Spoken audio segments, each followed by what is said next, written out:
Nabati ko kayo.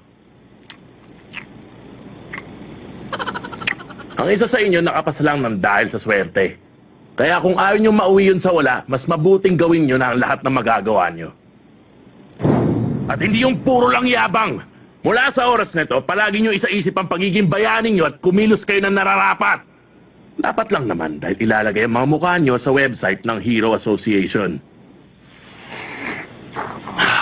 Naririnig mo ba ako?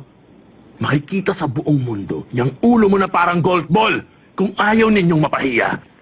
Ay!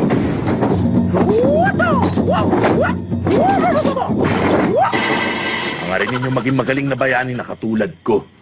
Wow! Master! Bilang isang Class A hero, kahit papaano meron akong impluensya sa asosasyon. Pag kumuha kayo ng irresponsableng pagkilos, mawawalan kayo ng mga points at matitinote! Huwag niyong kakalimutan yan! O yung masarap na kainin para sa hapunan. Nabuo ang Hero Association. Mga 3 taon na ang nakakalipas. Ah, talaga? Kung ganon, 3 taon pa lang? Inatake ng halimaw ang apo ng milyonaryong nagngangalang Agony. Nailigtas ang bata ng isang taong napadaan lang.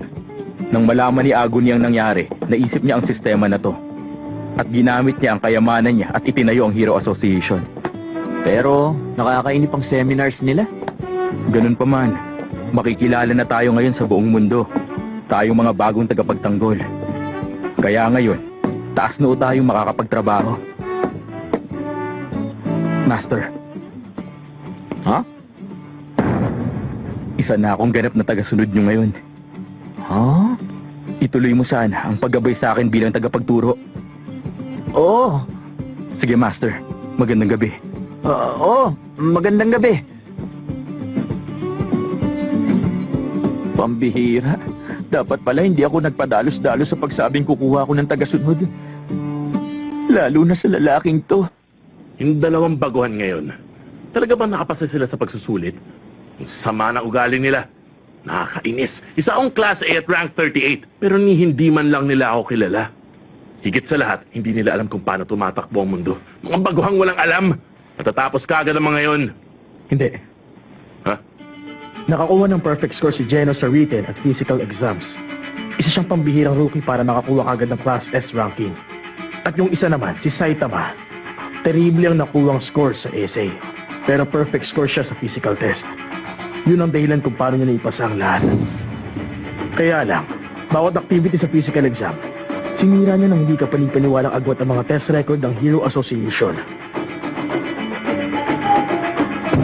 Para bang may isang Diyos na namamahay sa katawan niya.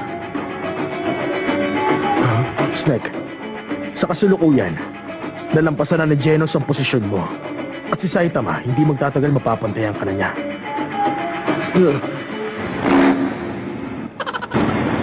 Kung mangunguna ako sa Class C, ibig sabihin pwede ako ma-promote sa Class B. Tapos, Class A naman ang nasa itaas nun. At Class S ang pinakamataas. Sa tingin ko, talaga napakahusay nga ni Genos. Hindi ko alam. Pero baka hindi itong klase ng hero na gusto ko. Huh?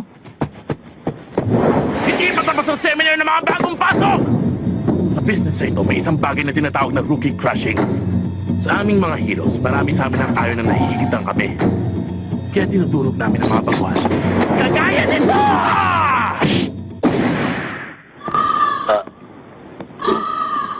Uy, bagsak! Takin na mo!